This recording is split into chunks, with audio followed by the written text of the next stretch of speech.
All right, good morning. Thank you. We are recording in progress. Hello, everybody. Welcome. And we are here today for our 2-hour meeting. I know that you were all sent meeting minutes and a meeting recap from our August 6th, 2024 meeting. We are going to go ahead and hold on approval of those today just so we can make some additional edits. And we'll submit those to all of you for approval at our next meeting. With that, Trace, I will just turn it over to you to start us off. Perfect. Good morning, everybody. Again, with the chapel roan, underscoring of the importance of her impact on this generation, folks. Check her out if you haven't yet. Thanks for joining. Excited to be here today. We've got 2 hours. We're going to start with recommendation 7, as I referenced in our email, but we're actually then going to circle back to a part of 5, recommendation 5, that we want to get some clarification on. So that's going to be the only difference than what I sent out yesterday. So just a heads up there. So we are going to start kind of as originally scheduled with recommendation 7. I want to just remind folks to check our email on process. Again, we sent out a survey for recommendations 1 through 6.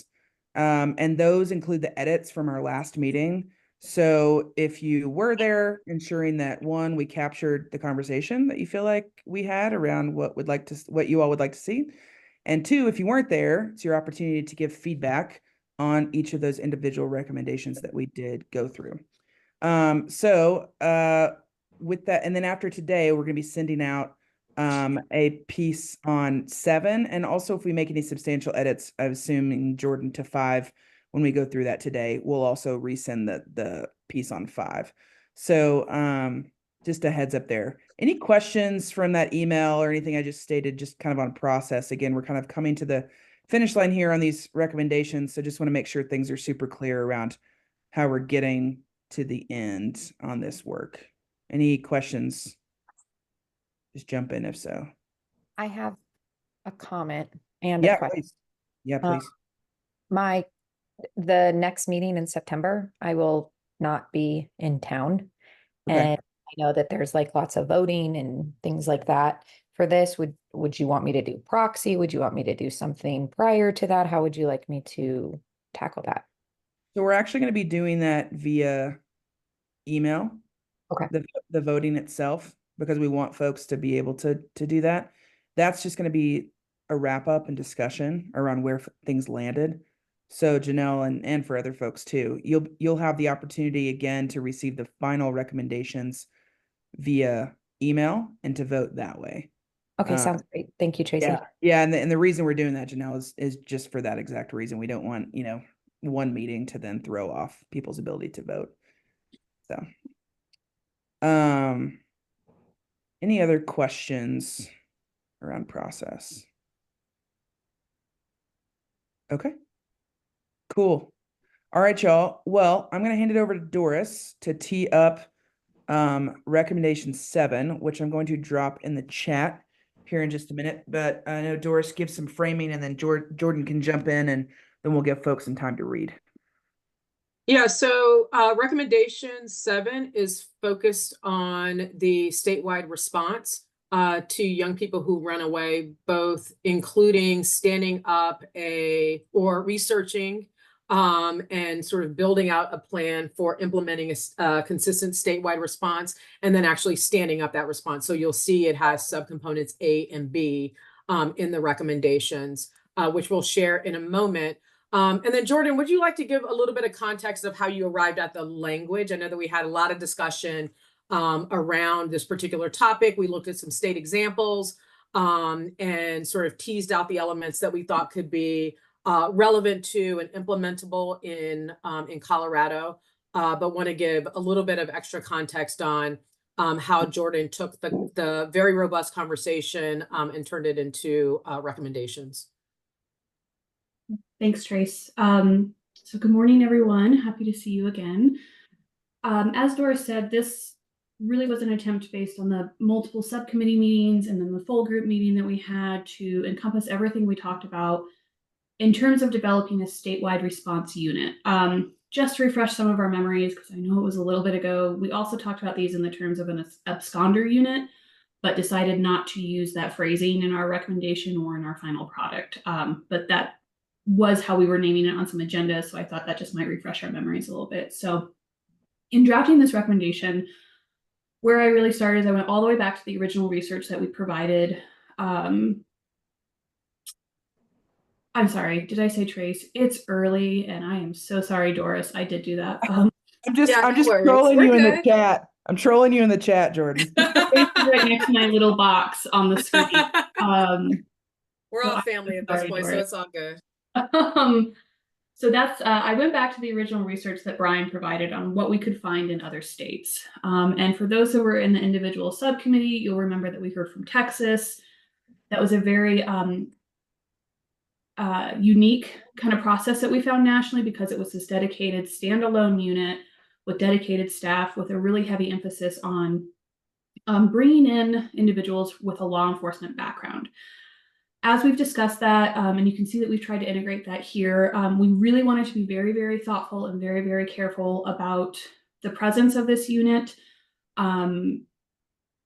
We don't want it to be something that feels overly law enforcement-like. We want it to have a different sense. And there are a few things that we didn't quite hit resolution on, and you'll see that recognized in the directives for the third-party entity that we're asking to come in. And that includes, is this a standalone unit? Is it something that's multidisciplinary in different regions?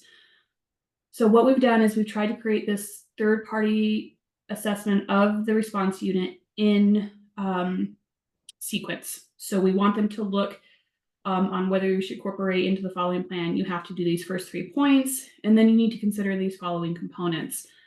As a reminder on where this sits at the continuum of projects that we're working on, because you'll see that we're actually referencing in those first 3 bullets other recommendations we've done. So we are recommending the development of an information and data system, that framework early on. That then becomes required under the use of the development of the standard criteria that we talk about in recommendation 3. Those standard criteria are then used to go into a standard assessment that is done for children and youth when they enter, which is then done to create standard response levels based on those criteria for children and youth who enter to care. And then this would be the unit that would be responsible potentially for implementing those standard response units, response protocols. So this is, again, that continuum of work that we're working on. We, again, are not necessarily kicking the can down the road. I always want to emphasize that when we're talking about these third-party consultants. We've identified the need. The narrative of the report clearly just captures that discussion by the task force that, yes, we need the need. We're just being thoughtful in the creation and the implementation. So Doris, if there's anything I've forgotten, please feel free to ping me. And of course, would invite folks to push back if they feel I've not captured something correctly.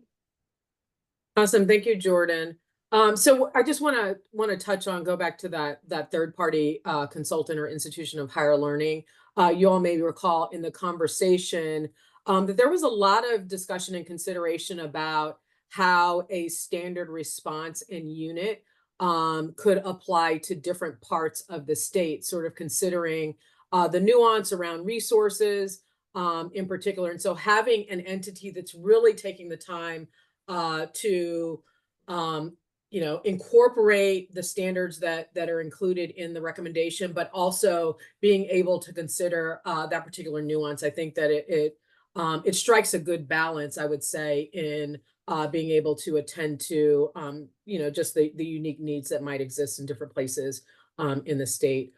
So with that, we're going to give you, let's say, 10 minutes to read through the recommendations, digest them. And then we'll come back and have a conversation. I want to start with just making sure that there is that Jordan and team captured the discussion, that there's not something that that the group felt like is just wrong in terms of the conversation, and then lift up the things that you really like about it, any things that you might want to tweak in the language before we wrap up the conversation, and then come back to 5E.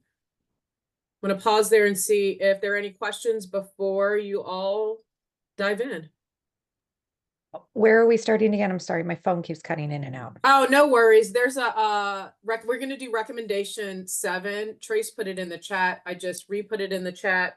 And so we're just gonna spend a little bit of time, 10 minutes, reading through the recommendations, jotting down any questions, things that you like, or any concerns that you have. Yeah, I get that. I just didn't know which number we were starting with. 7 I got. Yep. Okay, cool. Awesome. Okay, so we'll come back at 10:24 or 8:24 Mountain Time.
Jenna, I dropped some instructions in the chat.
2 more minutes.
All right, welcome back, everyone.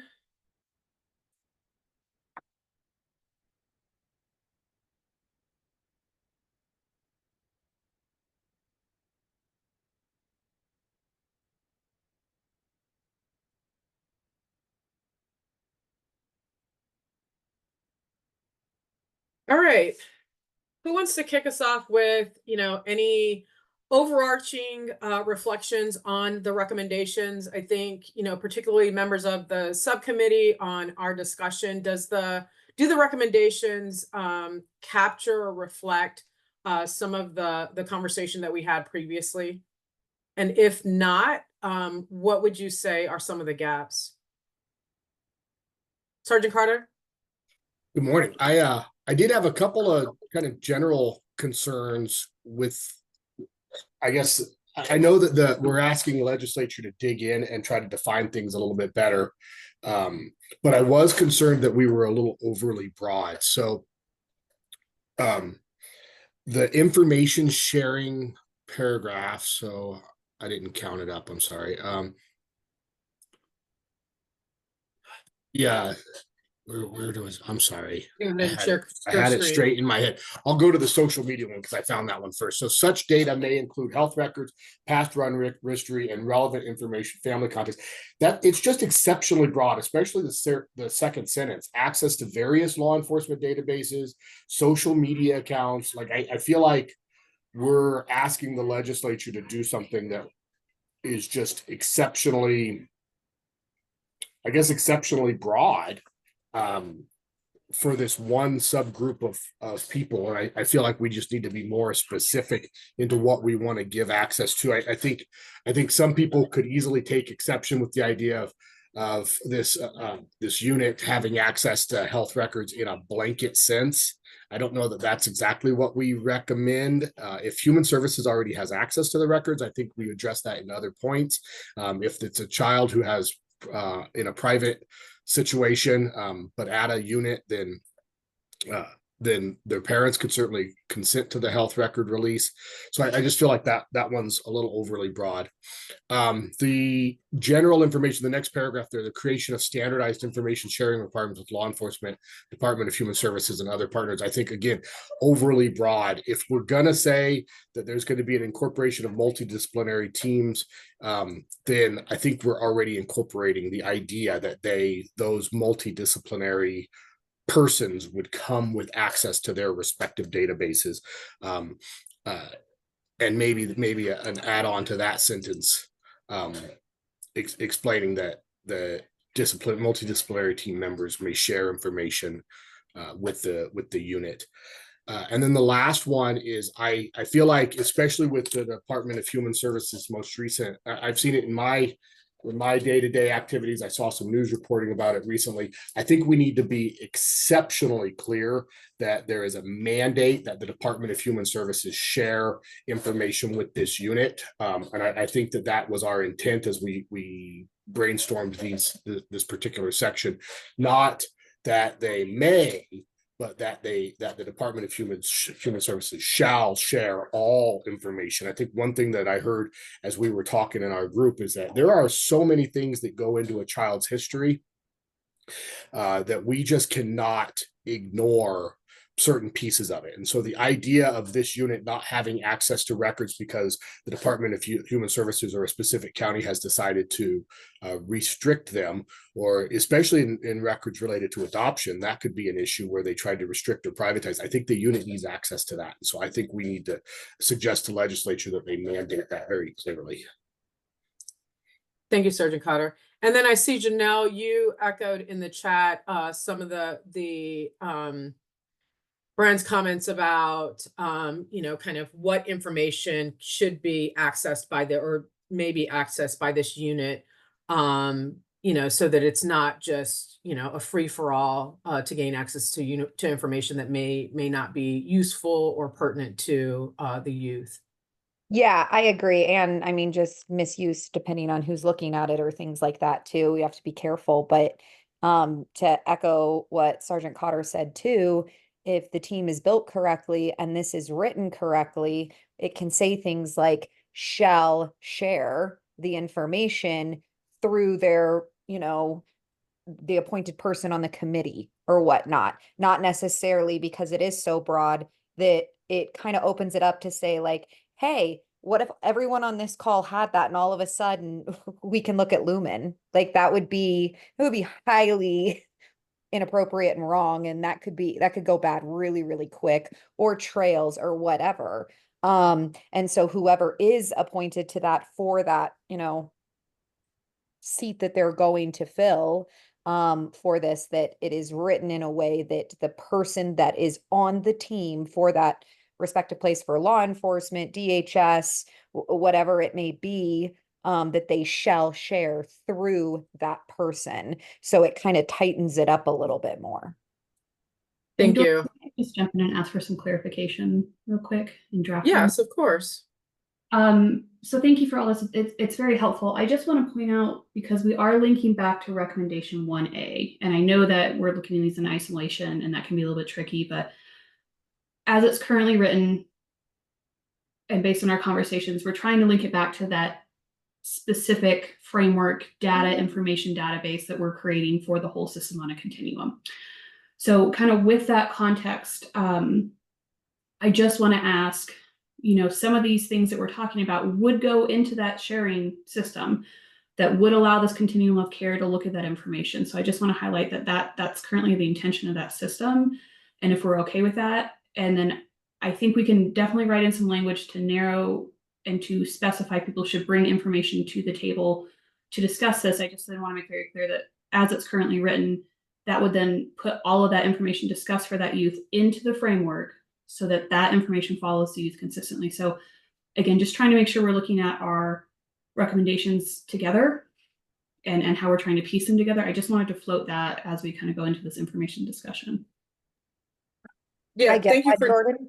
I was just going to say that the way this is written, it is really broad. And if they're digging in and deciding, I do think that there are people, call me a conspiracy theorist, in legislation that might misuse access to some of this information, or anyone coming in on that. And I just think that we need to tighten it up in all the areas we can and just make it mirror that.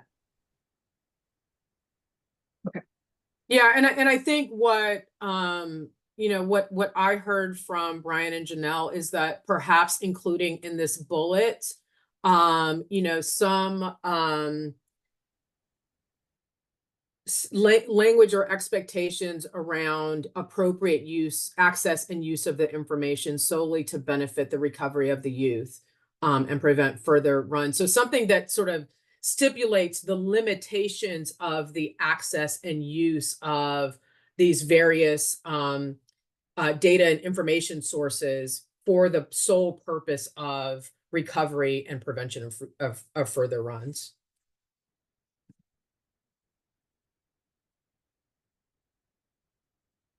Is that helpful, Jordan? Sergeant Cotter?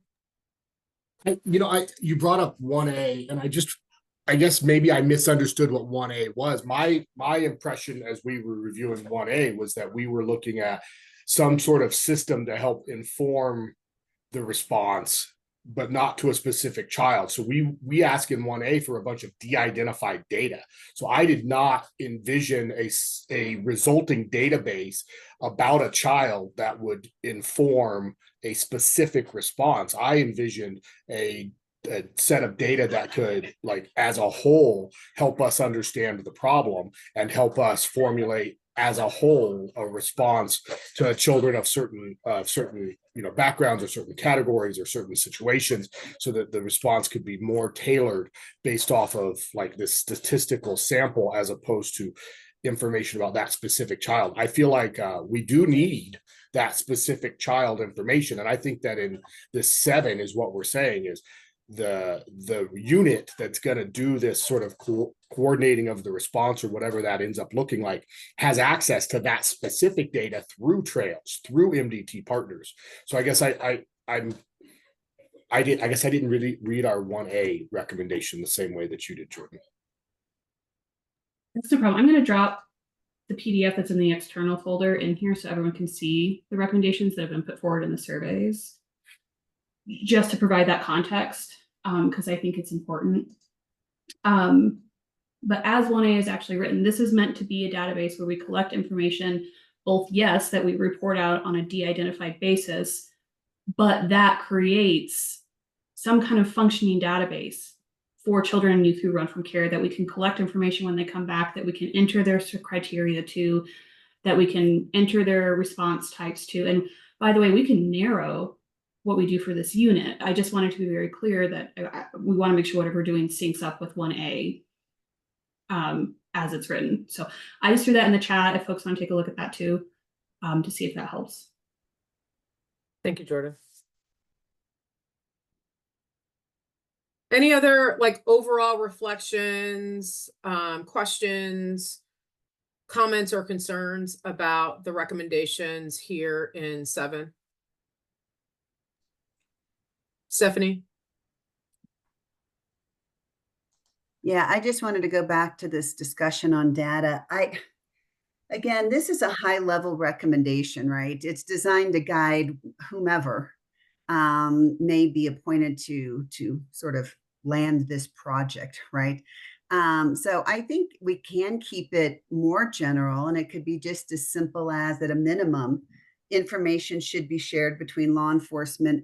Consideration, or shall be, and I should say shall be shared between law enforcement, DHS, CDHS, with consideration for other forms of information that may be necessary to the recovery of these children, like you said, Doris. I don't know if we have to go any deeper than that. I think that those arrangements are already largely in place. Again, I understand there's various MOUs and different ways people access each other's info, but it may be just as simple as that, that any consideration of this unit should include information sharing between these departments and potentially others. I mean, I think it's just, again, I think we can all go into extraordinary detail here, but this is a recommendation. The only other thing I would say is that there are already confidentiality agreements for any trail user, right? As well as background checks. And so law enforcement and DHS records have already got a way to kind of work through these challenges. So I think I would just offer that. Yeah, thank you for that, Stephanie. And just sort of to piggyback off of that, these are sort of the parameters, requirements for that third-party vendor to develop the public-facing implementation plan for standing up a standard response unit. And so like the details would be incorporated into that plan. And I think that would, making sure that there is appropriate specific guidance on what the plan shall include. But I think to Stephanie's point, you know, the broadness is designed to provide those parameters for then the whoever's contracted to do this work would then incorporate into a more detailed plan. Lynette? So I was just going to add that in here, there needs to be the ability to share need to know information about medical concerns and mental health issues. Youth over the age of 15 can hold their own privilege. And other places in the Children's Code includes need to know. And I think we need to include that in there because I can see that being a challenge if we don't. Thank you, Lynette. Great call out.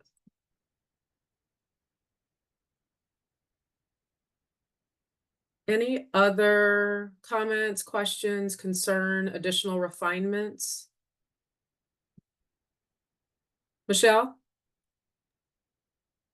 As I'm like reading this and listening to this, I think a group that might be I'm not sure where they fit is what we call our YIT kids who are over 18, but we still have the authority to place, and we still have to have like face-to-face visits, and like if they're over 18 but we're still involved, like what does that mean for, you know, technically an adult who quote is running, right? But like we often hear, well, they're an adult, we're not gonna really do a whole lot kind of stuff. So I was thinking about that when I was reading this. I guess where do those kids fit in?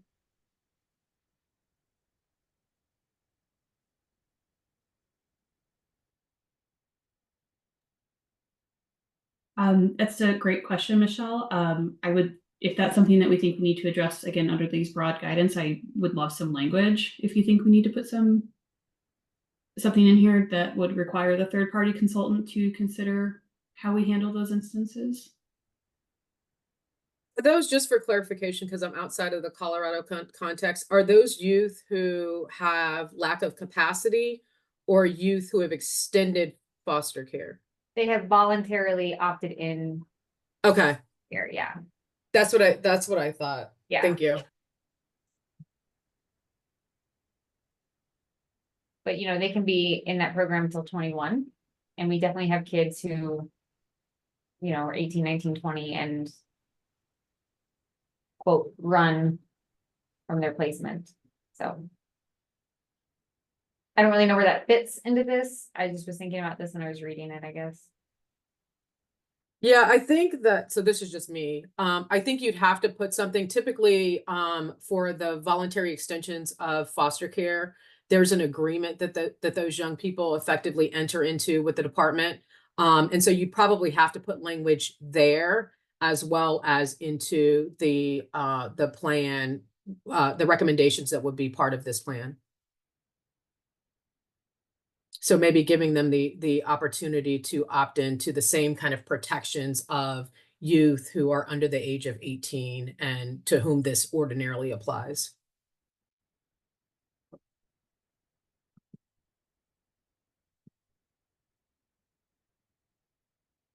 Awesome, fantastic. And then saw the note about the typo with respect to delimitation.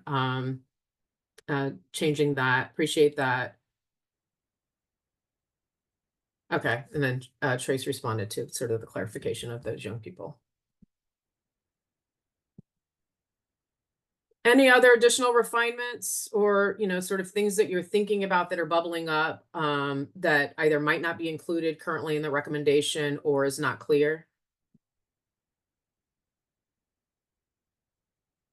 Awesome. I love the validation, Lynette. Sergeant Cotter. I know that Ms. Bradley didn't pull it fully on the table to discuss, but I would oppose anything involving people over 18. I don't think that's the goal of such a broadly and comprehensive sort of managed unit. I think we're really looking at people who are by law unable to make the good decisions for themselves, and when they're 18, if the fact that we would opt into a program as you guys are describing means that they can opt out really as much as they want, and to dedicate state resources in such a comprehensive way on somebody who really just wants to opt out doesn't seem reasonable. Hi, Stephanie, I saw your hand go up real fast. Yeah, I know our friend Ashley Chase is running late today. I almost feel like I would like to defer some of this conversation. I know we don't have a lot of time Yeah, to she just joined. Ashley. Pardon me? She just joined. I didn't know if you saw that.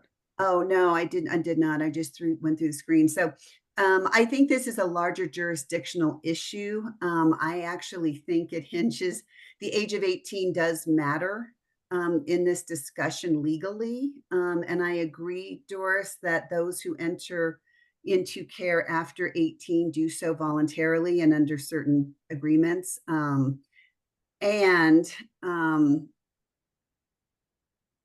yeah, I think there's just different custodial issues going on here, and I do not know the answers, but it would be worth having a deeper discussion about that. And so at a minimum today, I would suggest that we put in a placeholder saying that, any plan should include, how to address youth of a certain age in a certain situation, right? At a maximum, we could work with Ashley through some of those details, or other folks who know the law around these issues better than I. So I would suggest that one of those two paths is moving forward, and maybe it's an and both.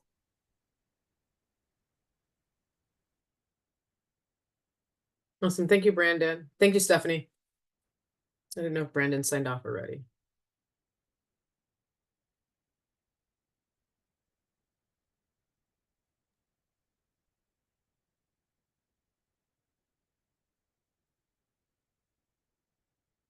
All right, I'm looking for anyone jumping off of mute really quick or raising their hand before we shift to back to 5E. Just have one quick question for Sergeant Cotter. So I absolutely agree with you that youth over the age of 18 have the right to make really bad choices. But in thinking about some of the populations that we work with, I'm also thinking about significantly IDD or developmental disabilities. How does law enforcement respond to those youth right now that are over 18? So it's challenging. We will look into any missing person, whether they chose to run away or they chose to go missing. We will look into any of them. Really the question is, at the moment of contact, when we find them, what do we do? And state law under Title 19 gives us the authority to take a child into custody and bring them to their guardian. Whereas when they're over 18, that doesn't exist. And so it is much more finicky. It is much more like, hey, let's see if we need, like, do you qualify for a mental health hold under legal definitions? Or maybe in most situations, how about we just talk to you and see if there's a safe place you want to go? And we know, because of this missing persons report, that this person, who is maybe your aunt or maybe a informal guardian, maybe a foster home kind of situation, let's get that information and maybe we can get you there. Ultimately, when they're over 18, as long as they are not somebody who is disabled in such a way that we have to take protective custody, they do get to decide what happens. And we don't have the authority to use physical force to move them like we do with children. And so it is a little bit grayer. And so that's why I would sort of object at this point with this conversation, when we're specifically asking legislature to authorize or don't authorize, like explore use of physical force, intrusion of their records, like a broad statement that we would do such a response on kids over 18, because I agree with Stephanie that it's a bigger question. It is a much more complex question, and one that I don't think any of us brought up or talked about over our last few months of discussion. Yeah, thank you for that. Thank you for that information. I appreciate it.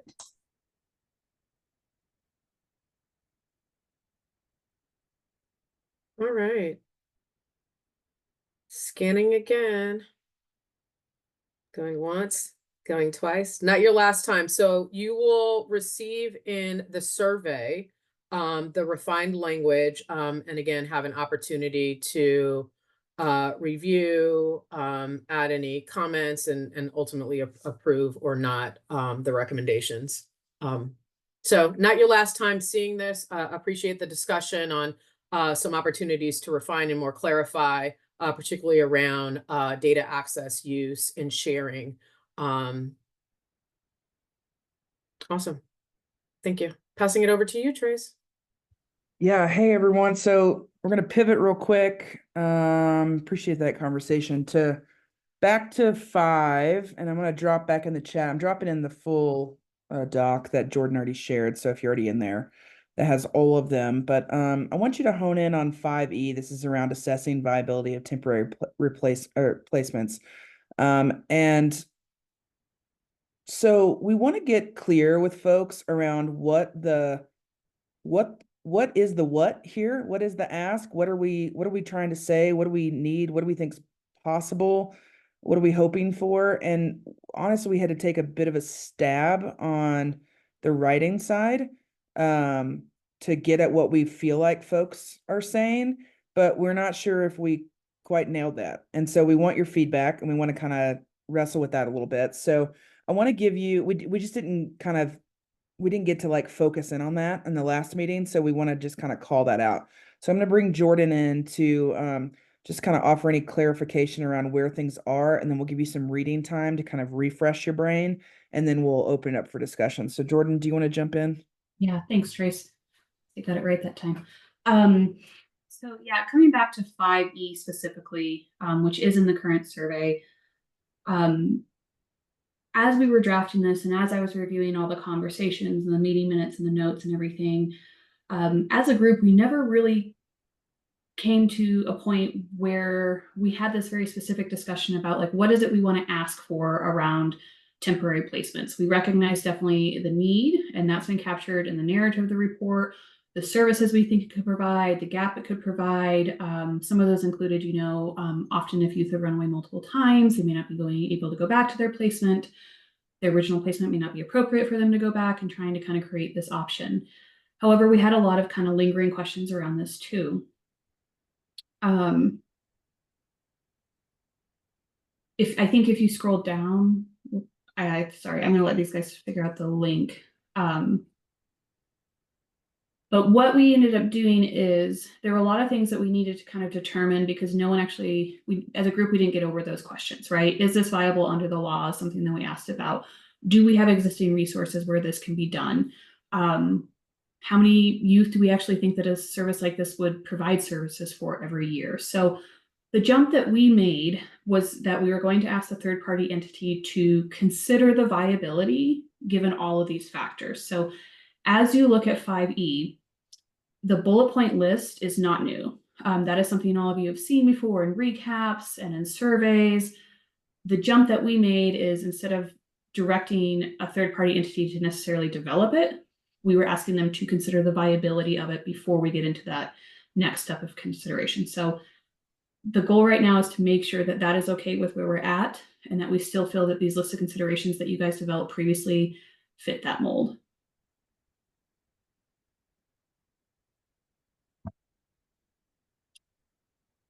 Any questions on how I frame that up, Trace? Or I don't think so. So I'm just looking at folks. Let's give them all reading time. And Stephanie, I think, did you figure out? Okay, cool. So 5E, I'm just gonna give you like 5 minutes to kind of look through that, refresh, and then let's talk about it, both for the folks that obviously spend all the time on this, but also everyone, because we just want to make sure that this is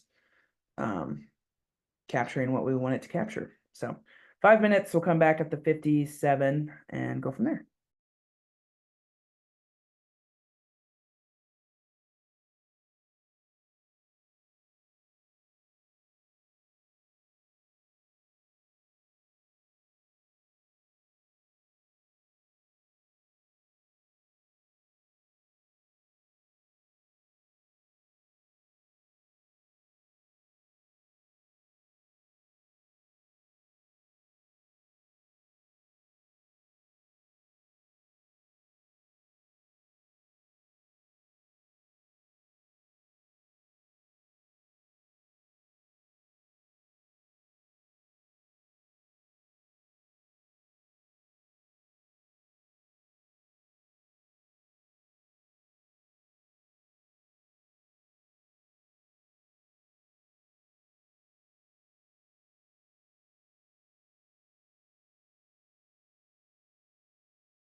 Just give a minute for folks to rejoin when you're ready.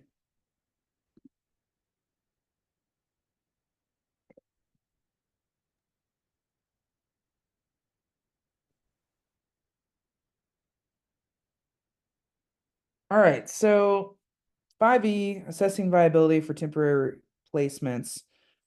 And given the context Jordan shared, what are some thoughts here? What questions do you have? What's missing? What do you like?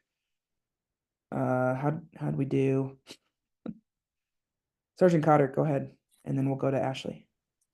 I really struggled with this one. I feel like we ask a question, but then we kind of go all over the place with it. So we're asking first, is it lawful? And then if it's lawful, we have this list of criteria of how it should be implemented. And so I feel like what we need to ask first is it lawful under federal law? Because that is well outside of the scope of the authority we can really manage.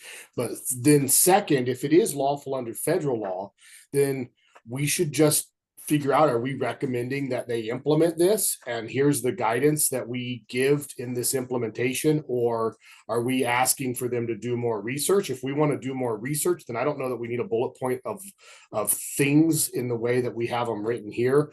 I feel like we gotta make a call. Like, what are we doing? Are we making a recommendation, or are we asking for more research? What are we doing? So I feel like this ended up kind of being all over the place.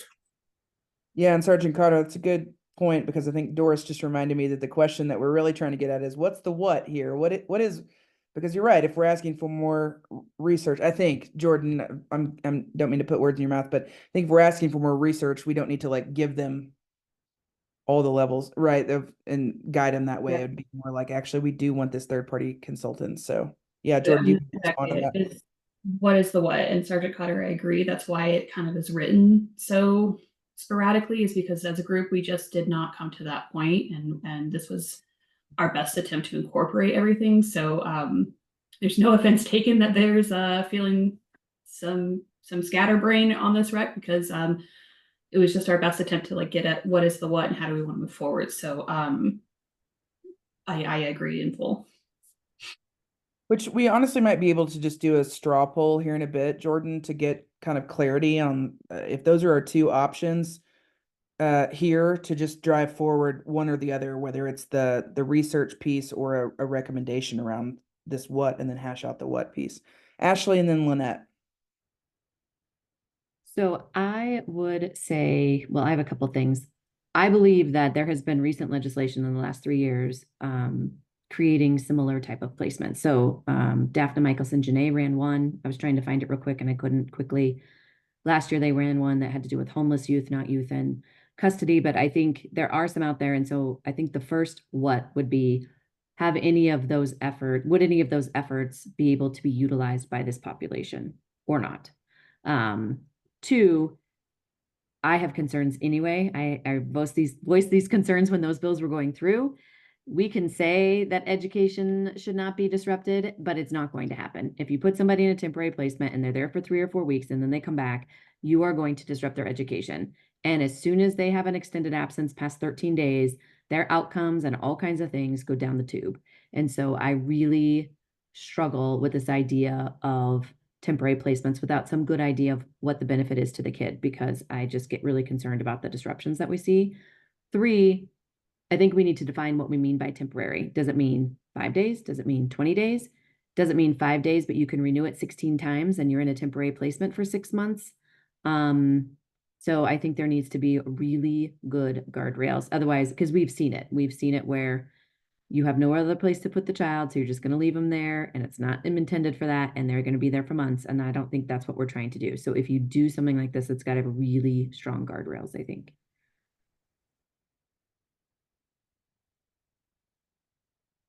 Thanks, Ashley. Gonna go Lynette, Norma, and then Stephanie. So I know we labeled it as temporary placements, but that's not really what the intention was. It's a short-term stabilization unit or a short-term stabilization placement. Now, the parameters of how long that can last and because I'm thinking back to when we used to have ATUs. And a youth could go get psychiatric, mental health, counseling, stabilize, and go back to their original placement. The education piece, I think, needs to be explored, because I agree they should be able to continue in the same education that they were in their other placement, even if it's online.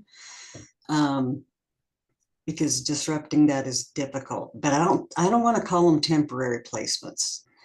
To me, that means something different. That's like a holding facility.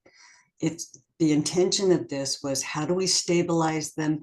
How do we address the run, make a plan for not running in the future, and get them back to placement? And of course, my hope is, I'm a bit of a Pollyanna, that placements would be more likely to take a youth back, when right now they're like, nope, they ran, we're done. Because that's a real disruption. And so that's my 2 cents worth, and some food for thought. Thanks, Lynette. Norma and Stephanie? Yeah, so I think I agree with everything that's being said. I mean, I think Ashley makes some really good points. And I think we should move forward with some more research being done to figure out what this exactly should look like. Right now, if we ask people, what they're going to ask for is temporary placements, because children are sitting in hospital settings, right? Children are sleeping in the Department of Human Services, right? Like, all of these things are happening currently that I don't know. My hope is that that isn't our future, right? That, like, once things settle down and people figure some things out, that that will not be the norm and something different will be needed. But I think we've got to be super, super careful about how we move this forward, because a temporary placement, I agree, we shouldn't call it placement to begin with, but let's just go with that wording, right? If we go with temporary placement, right, kids are going to go there and they're going to linger there for forever. And it's not going to be any different than what currently happens in some residential programs, right? We don't want to offer that as an option. That's not what's needed. What's needed is an assessment about what a child needs, why they're running from a placement, what it is that they need that placement might not be able to be offering at this point. No blame to the placement or the provider or anything else, but just what is it that's happening for that child? And that's the assessment that needs to be done, so we can figure out, what do we need to be doing differently on this case that we haven't, sort of done initially for whatever reason. The school piece, so we do something similar with Shiloh, where we do provide a 21-day program, and it's not necessarily for kids who have run, it's kids who are screened out of detention or commit a crime that they can't be detained for, or something like that.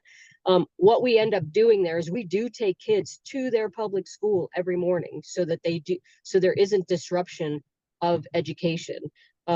So I think there are ways to build in some things once we really understand what is the programming that's needed to address the specific issue that we're talking about here. And in my opinion, the issue is not kids that are lingering in detention or that are lingering, sleeping at human services.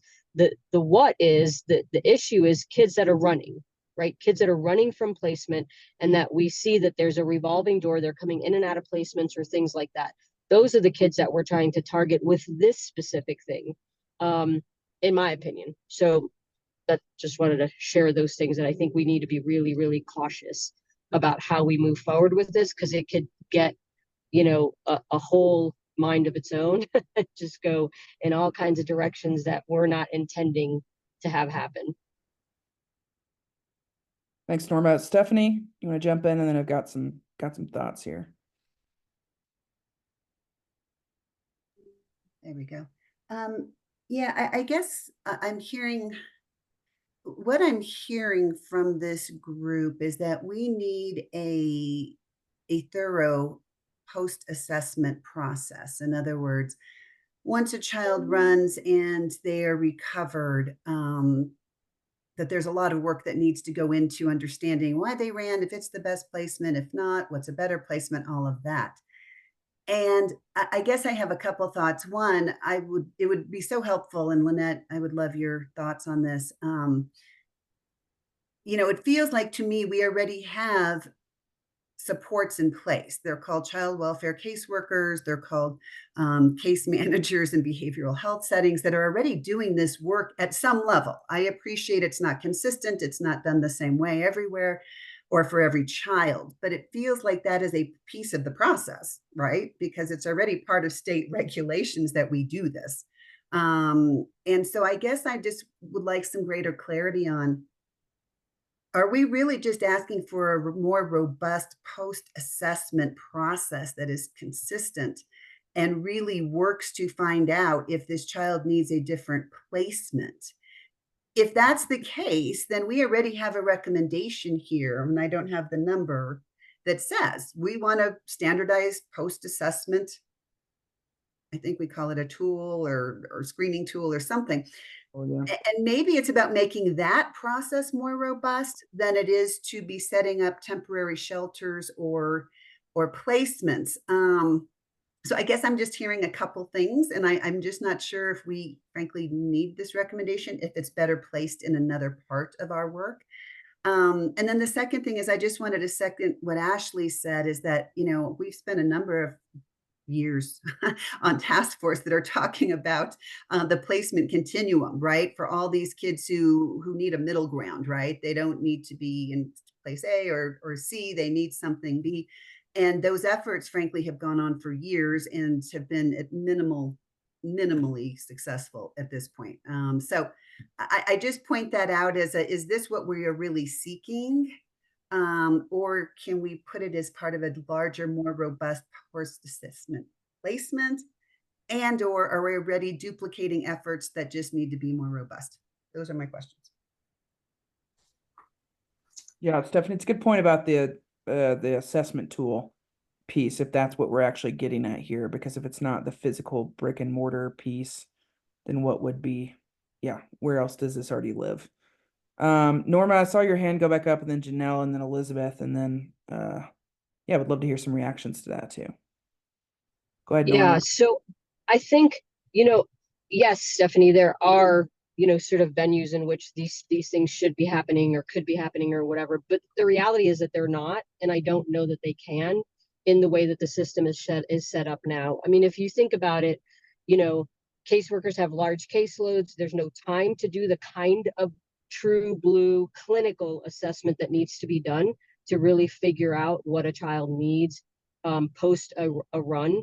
I also think that, you know, look, we all experience it, even as providers, right? We have our youngest, most inexperienced people at the front line doing work. And so caseworkers, some of them, you know, they just don't know what to do with a child. And it's fair, right? Some of that just takes time and training and, you know, experience and things like that. And so I do think there is a need for some level of, you know, a more robust assessment around what does a child need when they're not succeeding in their current placement. Like what needs to happen, what, you know, we need to talk with families, we need to talk with the child, we need to talk with their school settings, we need to figure out, you know, in what venues, what parts of their ecology are they succeeding in and what parts are they not, and what are the things, you know, what are their protective factors and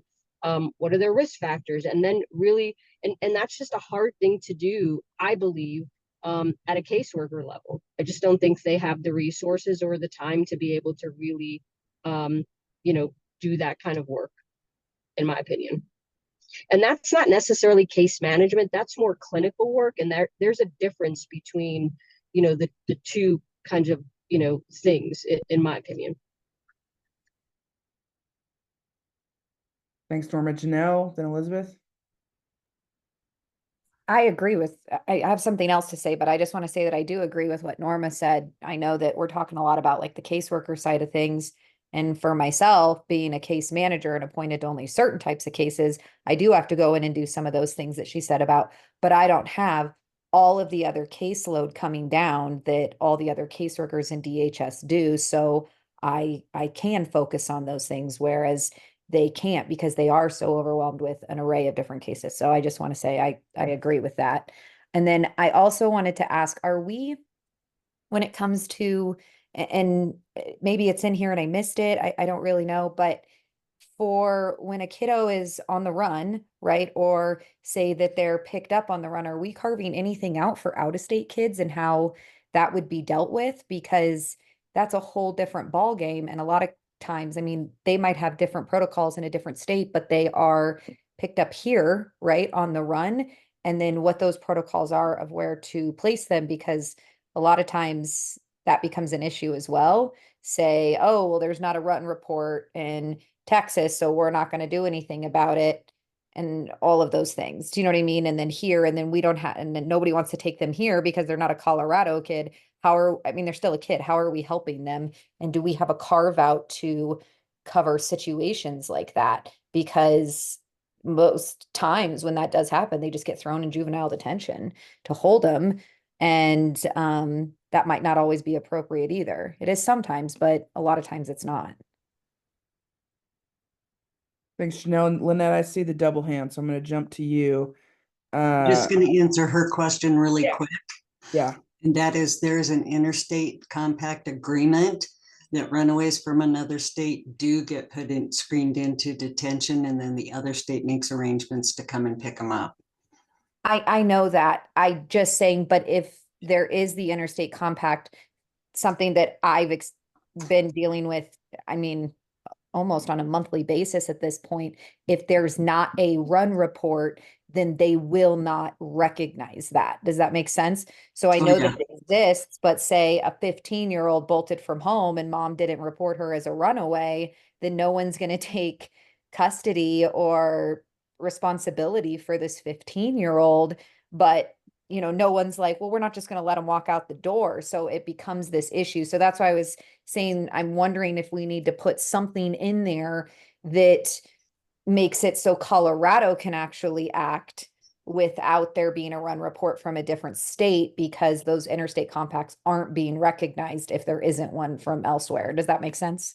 Yeah, I can tell you from my experience, particularly in Mesa County on the I-70 corridor, we took custody of a lot of youth that had ran away from home in the past, and then made arrangements to get their parents to come get them, or we even paid to get them back home.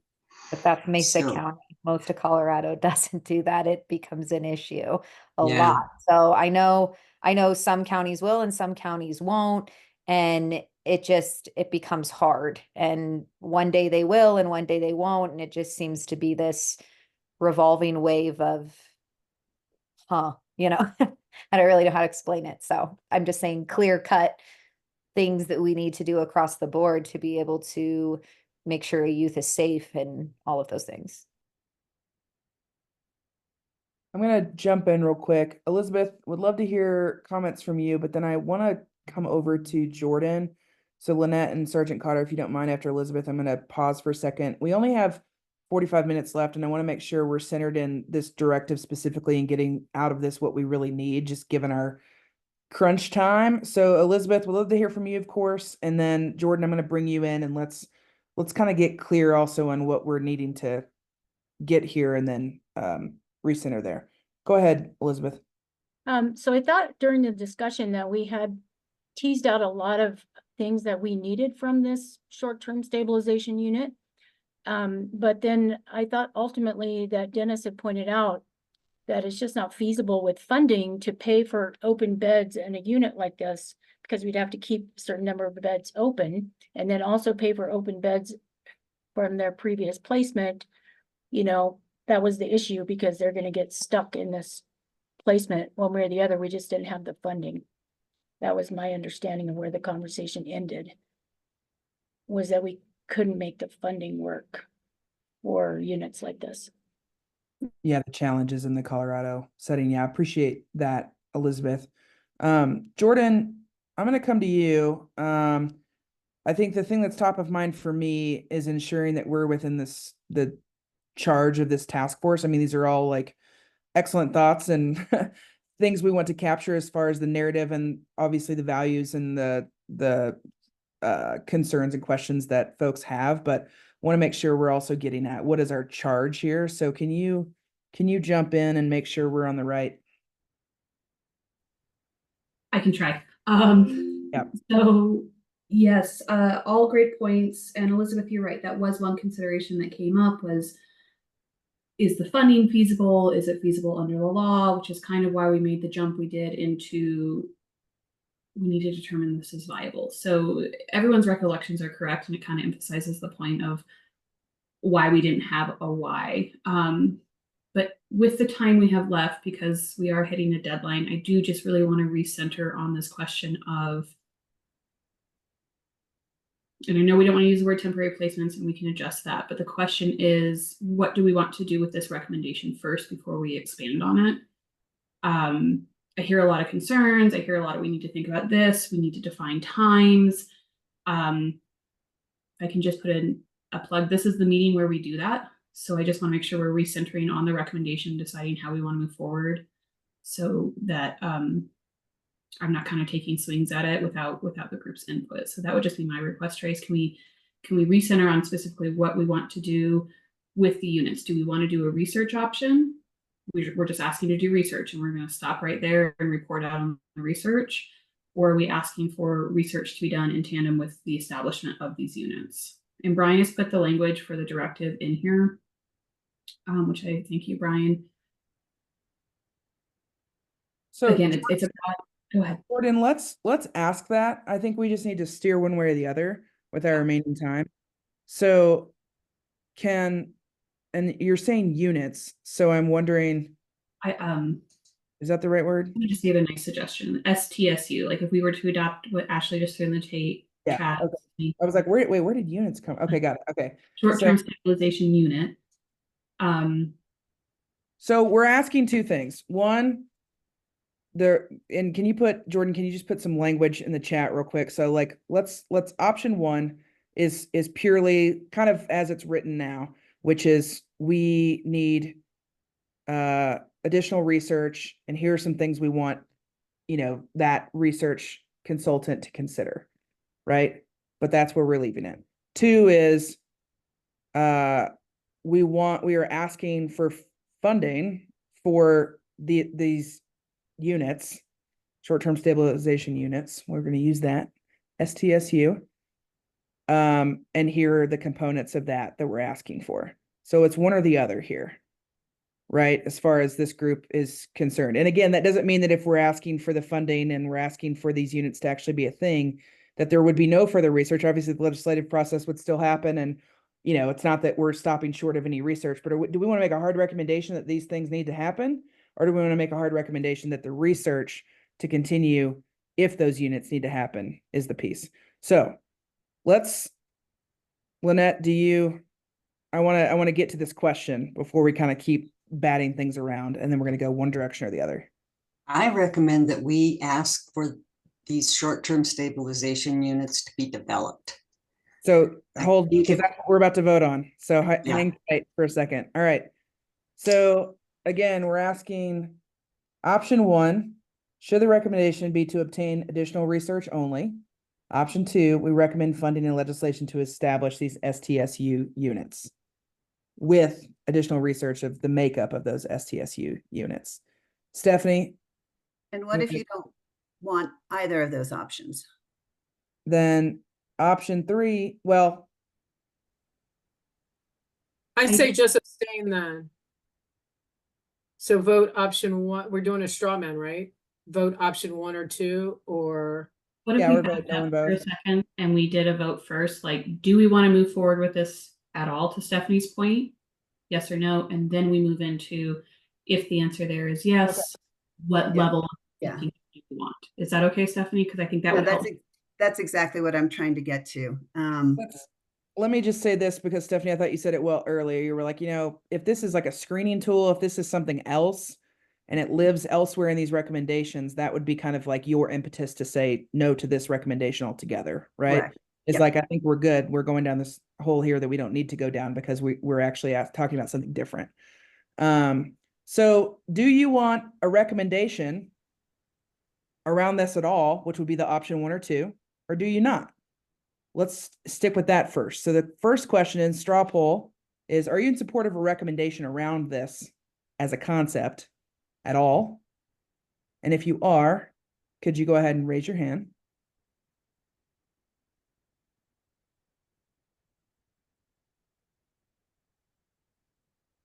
And I'm gonna wait a minute. Sorry, can y'all raise your digital hand? It's gonna be easier for me to make sure that I'm actually tracking who's saying this.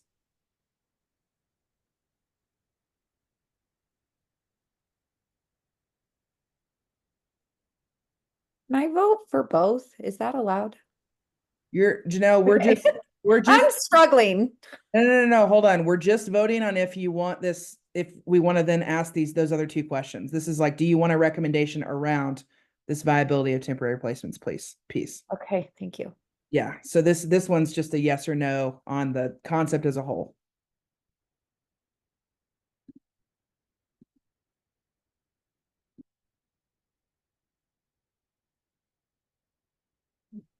All right. Go ahead and lower your hand. Wow, Ashley, that's not how we vote. Okay. Regarding this type of recommendation broadly, if you are not in support of this recommendation as a whole, regardless of which one it is, please raise your hand. So we had 9 yeses, just as an FYI.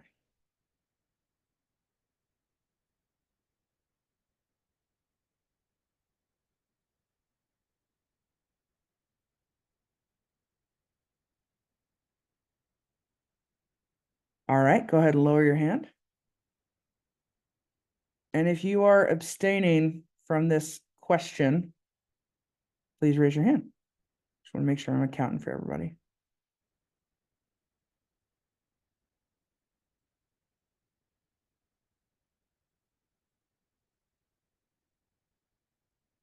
Okay. All right, go ahead and lower your hand. Thanks, y'all. So with 9 yeses, 2 nos, and 3 abstentions, we're going to move forward with the second set of these questions, which is going back up to Jordan's 2 options. I'm going to put them back in the chat. So we are moving forward with some type of recommendation in response to this. And there are 2 options around this recommendation. Option 1, should the recommendation be to obtain additional research only around this idea of the STSU units? Option 2 would be we recommend funding and legislation to establish the STSU unit. So we're saying, yes, we knew in addition to the research piece, but we also are just going to go ahead and make a recommendation that we want the funding and the legislation for this to be obtained. So let's go abstain. Okay, Chelsea, we'll note that in our notes. Thank you for that. All right, so going back to option 1. So between these 2, and again, there's also an abstention, but between these 2, should the recommendation be to obtain research only? If you're in support of research only, please go ahead and raise your hand.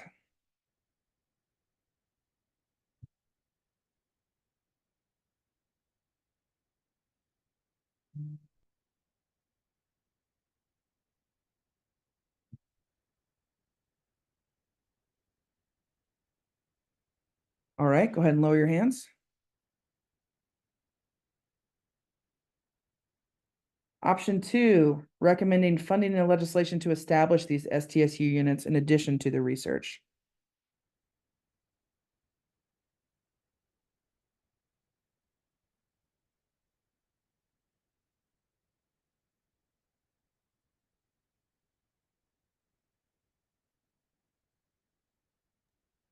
Just to be clear, Tracy, when we put it in the minutes, will you accept what's in the side here, that option 2 is option 1 also without the only in it, just so it reads?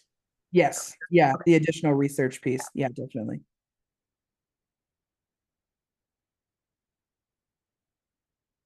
Yeah, definitely.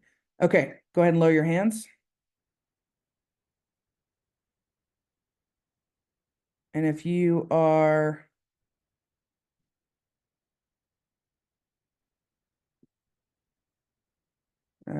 Norma, Lynette, and Chelsea, y'all were option 2, correct? You want to, yeah, lower your hands if you could. Here, I'm going to do that, Norma. I got you. All right. And then if you are abstaining from this vote, please. And thanks, Janelle. Noted. If you're abstaining from this, go ahead and raise your hand.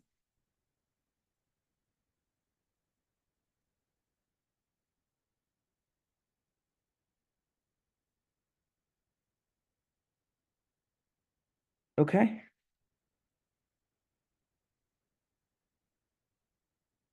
Renee, I'm assuming you're an abstention, but I don't want to make an assumption. Are you? I didn't see your hand on either. Or did I miss it? She might have stepped away. Okay. All right. Thanks, Dennis and David. You can go ahead and lower your hand. Okay. So with that, we will, on our writing, again, this is not the final vote. So this is just for us to inform our continued writing, move forward with writing around the recommendation of funding legislation and research to establish STSU units.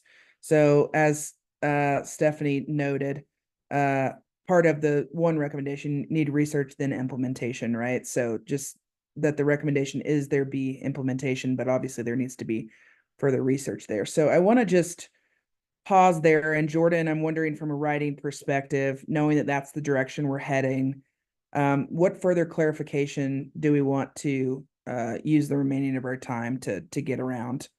That would be helpful. Stephanie, if you want to jump ahead as chair, go ahead, and then I'll chime in on what we need. Yeah, I'm just confused analytically. I think of this, I don't see these as two different options to research and to set up these units. I see them going hand in glove. It's no different than every other recommendation we've made where we've said somebody should research this, for example, high risk criteria, right? And the state legislature should then implement a high risk criteria that allows us to designate kids, right, who are at most at risk and corresponding protocols. So I'm sorry, I'm struggling analytically. I don't think, I guess they could be two choices, but in the end, if you say set up these units, you necessarily have to do the work and you have to secure someone to do the work because the work is not done, right? We don't know anything beyond we want to set these up. We don't know how, when, time, who, where, right? So I guess I'm just struggling with, I just don't want, I guess my fear is the recommendation will falsely set up two things that are in opposition when they are not in opposition at the end of the day. That's my only concern. Yeah, Stephanie, I kind of read it. I hear you, and maybe I'm oversimplifying. The way that I'm understanding the difference between the two is the research is not necessarily saying that those units should exist at all, potentially. Okay. Maybe the research comes back and says, no, we don't need these units. This is not a need in Colorado, and that was the third-party consultant findings. The difference in the second recommendation is that we're saying, find the funding, do the research to figure out how to implement this. This group believes this and knows that this is a need.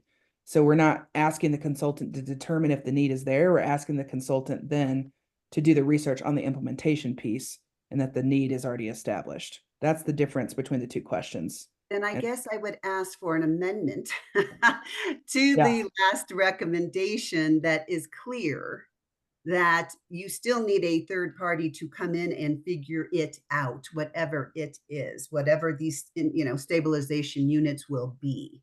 Yeah, the research right now, as it has been posed, at least, and I'm sorry, I'm losing track of chats and documents and everything else. I just don't want it to be like, you should set up these units and fund them. I just think that is, we just skipped 400 steps before. That's all. It's probably a minor point. No, I hear you, Stephanie. So, again, in that document that we've shared, the PDF that has all the recommendations, here's what I need to write, based on where the task force has said it is. Yes, Stephanie, we would change recommendation from 5E for being assess viability of temporary placements to basically the language behind that would be obtain a third-party consultant or an institution of higher education. And then we need to mimic what we have up top, right? To develop STSUs based on these criteria below, and then we can set that staged progression up. Is that what I hear? We want to mimic what we're doing elsewhere. We don't want to skip the step of, let's go straight to legislation and funding and put these into place. We need to answer these questions. We need to work through the legal components, the funding components, the already existing resources components, and put that into place. Is that amenable to the group? That is what I was suggesting. Whether Okay. that's amenable to the group's another question. Okay, thank you. So posing that back to the group before we get into details, I need clarification on, are we okay in approaching the development of these units, whatever we decide to call them, in similar fashion to how we're developing other components and other recommendations?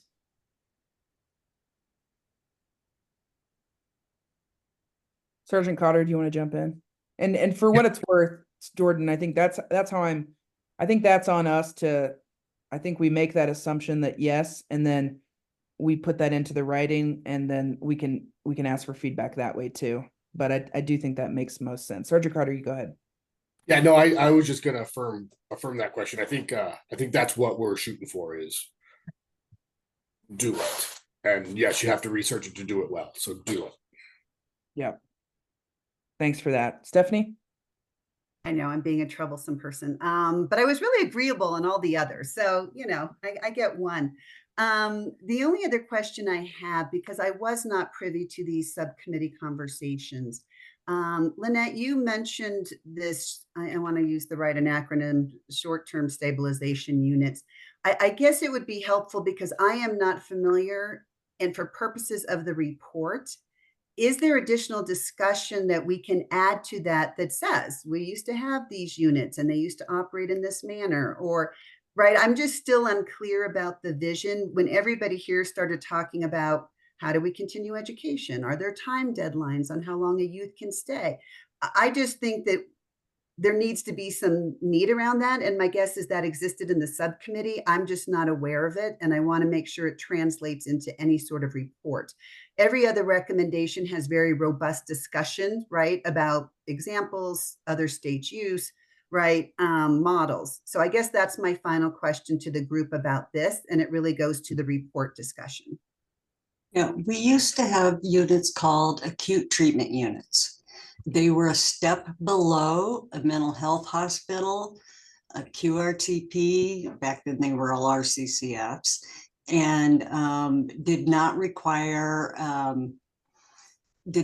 to meet the same admittance criteria as a mental health hospital. So it didn't have to be an M1. It was a youth who was in crisis, could be mental health, could be behavioral. They're often flip sides of the same coin. And they would get to meet with the psychiatrist if they needed med evaluation or med changes.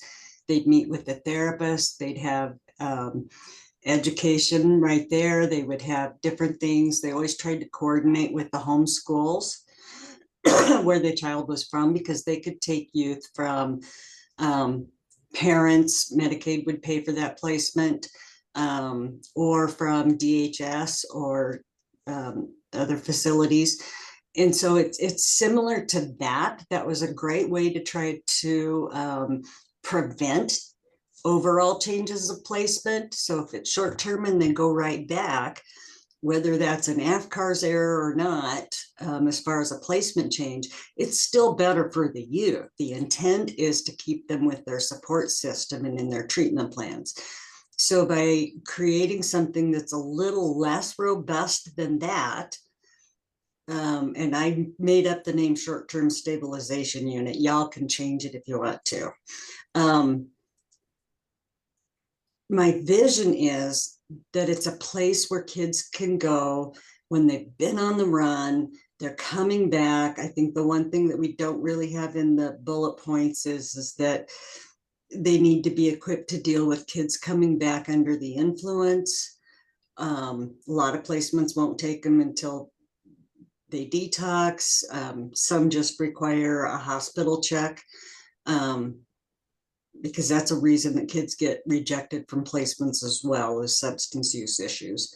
But a place to get that short-term intensive treatment focused assessment and planning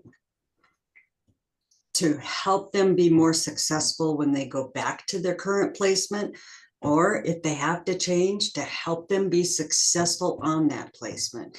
And my real vision is that that team would follow up with that youth a week to 2 weeks after they've transitioned back to their placement to check in and help address any worries or concerns that that child has.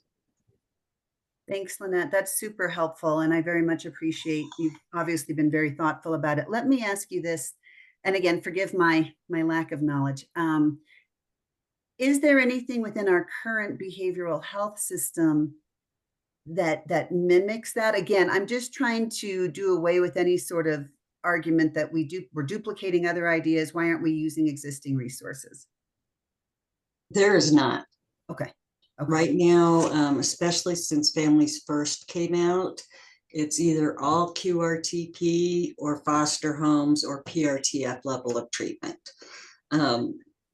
There are no high intensity. I mean, we used to have some group homes that did quite a bit of more extensive work, but not anymore. And yeah, you have to have an IA to get into a QRTP, and it can take a long time to find a placement. Great. And lastly, Lynette, where or how long ago was this acute treatment unit available in law? I'm just wanting to do some additional reference. The first decade of 2000. Okay, great. Thank you so much.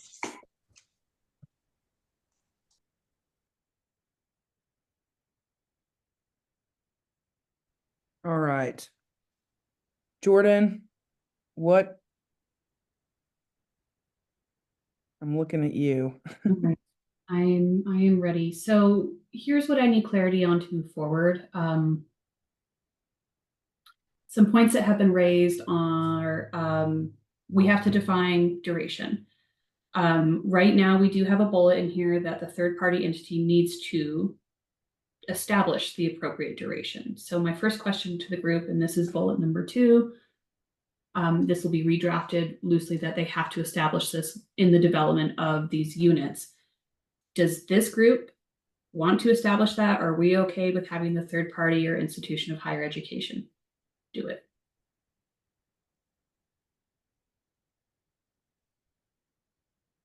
And if we want to do it, we have to do it in this meeting, because I don't want to take a guess and not get what everyone thinks we need. So I think we should.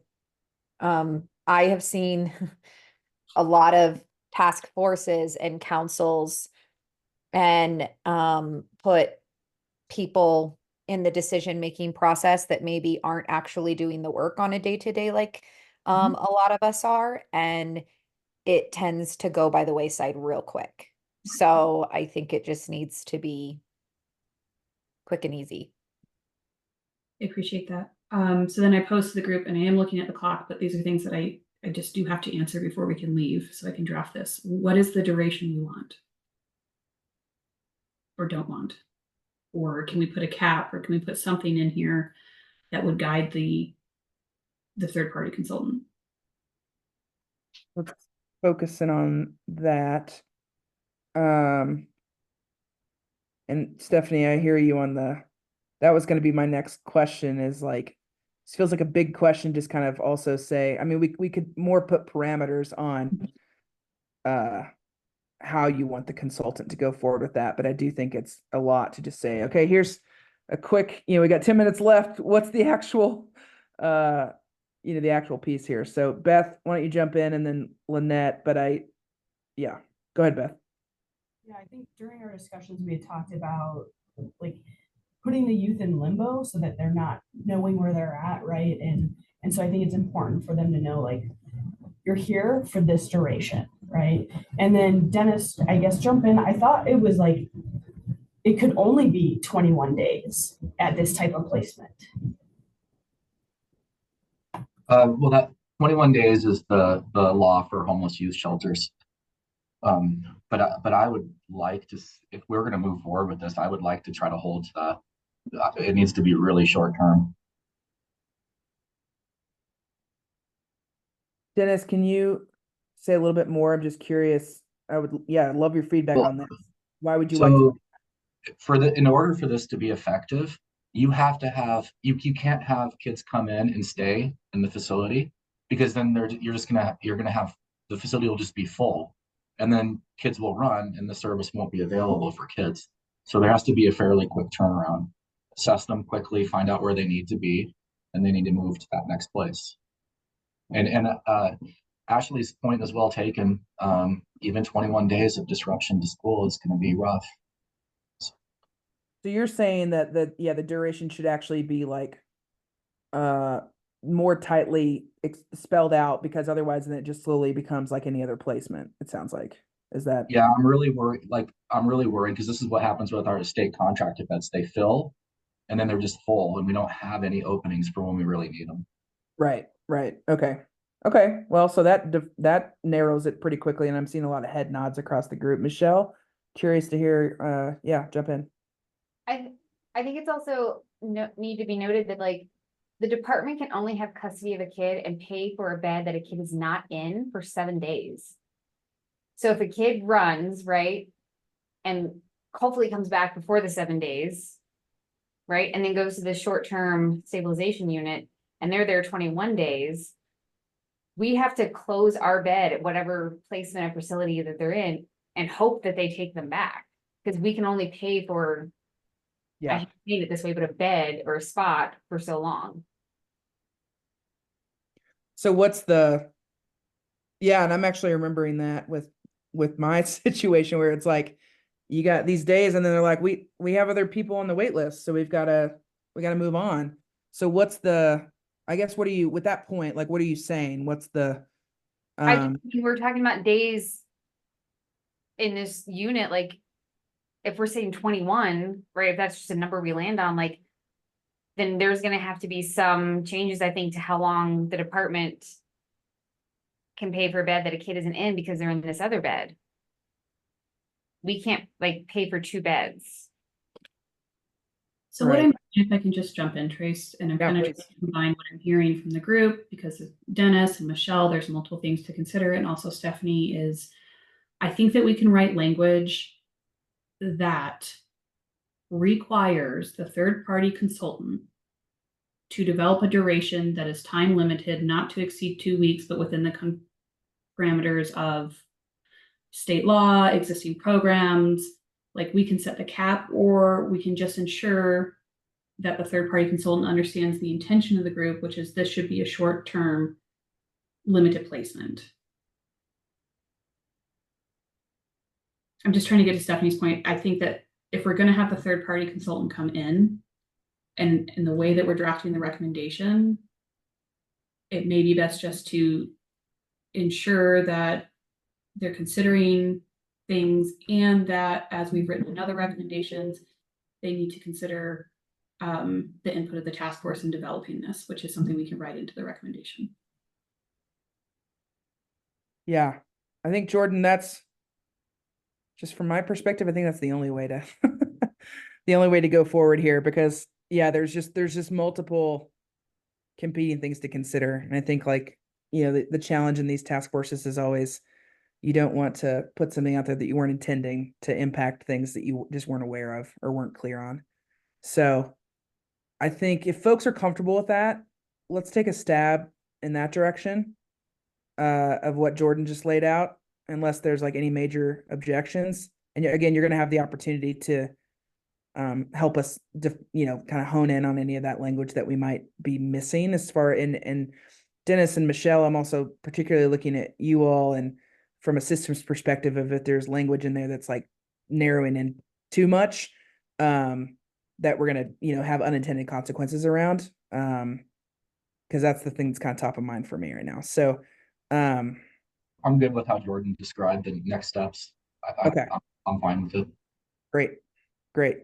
Do you have good enough language? Because I mean, clearly, Michelle, Dennis, Lynette, you guys have come up with some very specific technical concerns, which I very much appreciate. I think it would be helpful if those individuals could just put out 2 or 3 bullet points so that we are capturing those accurately. particularly Michelle, I think what you're referring to, I think, and forgive me if I'm probably wrong, these are Medicaid requirements, I think, and various other federal laws that that hurt our ability to keep beds open for a certain amount of time and to get reimbursements, blah, blah, blah. Ashley, you definitely cited education, and I think a couple other things, so forgive me. So I'm just thinking it'd be helpful if folks could put a couple things into the chat so that we can get this right the first time out. Thanks, Stephanie. That's exactly where I was heading. So if folks could just throw that in the chat before we hang up, that would at least give me a starting point. Yeah, just any particular points to keep top of mind around a recommendation like this, I think is what we're asking for. And then I'll also just say that'll help us on the first round. Then once we send out this second survey with, obviously we'd said that we're going to do recommendation 7, 5E will be coming back to you all as well. And then you all can give feedback that way as well if we're missing something. So Jordan, does that sound good? I think that's great. Yeah, I just would really appreciate those bullets in the chat before we hang up, so I can start there. Cool. Okay. I think this will make I know that we've kind of gone a couple different places today. I'm thinking that once you all get the emails with where we're at with 7 and where we're at with 5E, we'll be a little bit more clear. And then again, it's all going to come back to you in one final package with where all the recommendations are. So even though the conversation's kind of skipping around, you are going to get this all back in a more comprehensive, 1 through 7, all the pieces. So just as a reminder. Okay, anything else for the good of the group? Stephanie, I'm just looking at you if you have any other pieces that are top of mind for you as well. I'm not seeing any hands raised from the members. No, I'm good. Thank you all for putting up with me. This was some stuff I wanted to work through, so thank you. Yeah, thanks y'all. Really appreciate you sticking in with us. We're coming so close to the end on this particular task force, this version of this work, and so just really appreciate y'all kind of continuing to show up and keep wrestling with us. And thank you again for your responsiveness via email to the surveys. Those are critical to us getting to the last conversation and you not feeling completely just taken sideways on something. Everything is there for you to give feedback to and to feel in a good place before we go to final vote on these recommendations. So again, thank you for taking the time to get into that survey. Again, you have the survey for 1 through 6. You'll get one for 7 and 5E, hopefully today, tomorrow at the latest. We've got to do some revising. So you'll have 2 surveys to get back to us, and then we'll go back to the drawing board, send it all back to you in a comprehensive package and move from there. All right. All right. So thanks to those of you dropping things in the chat. If anybody else has anything else they want to put in, please do. Janelle with the hand up, and then we'll let folks go. I'm not seeing any members from the public, but if I'm missing somebody that would like to make public comment, please shoot me a note. Janelle, go ahead. Just since I won't be at the next meeting, are we meeting again after the September meeting again? Or is this it? September is it. Okay. All right. Well, thank you all. It was great. I'm so sorry I won't be able to be at the last meeting, but I'll do my best through emails and feedback that way. It was a pleasure. Yeah, Janelle, thank you so much. We'll be in touch via email. So thanks so much for always showing up and jumping in. Appreciate you. Happy holidays, everyone. We're basically there. Trace, can you repeat that? We have one more meeting, is that right? We have, yes. I'm looking, Brian, are you looking at your calendar? I'm just looking at schedule. I had just looked through it and I believe that is true, but let me just quickly go through. Yeah, September 4th. Am I missing? I just know it's September. That's it, September 4th. That's the last one. Wow. What date? September 4th. Just want to make sure. Oh my gosh, well then I'll say my goodbyes too. I will not be here. I am going to be on a glacier in Argentina. On a glacier. Anyway, I know it's not goodbye forever. I see all of you fairly regularly, but just thank you all as the chair. It has been a joy, honestly, to learn from you and to grow from you and to brainstorm with you. And I'd be remiss if I didn't thank you, Elizabeth and Kevin, who isn't here today, but you know, it's been a privilege, is what I will say. Thank you for letting us, I don't know what, do some good work in light of your circumstances. Thank you for allowing us to be part of it. Thank you, Stephanie, for those comments. Norma. Stephanie, I just want to say thank you to you for, making this happen and, for pulling this great group of people together to try to figure out how to address this really, really critical issue that we face with kids in care. So appreciate you, Trace, and all of you guys. You guys have done a great job of reeling us in and keeping us on track. So appreciate you guys as well. It's not an easy thing to do for sure. So. Thanks, Norma. Thanks, Norma. Appreciate that love. Lynette. I wanted to say thank you to Elizabeth. This started because of a tragedy in your family. And I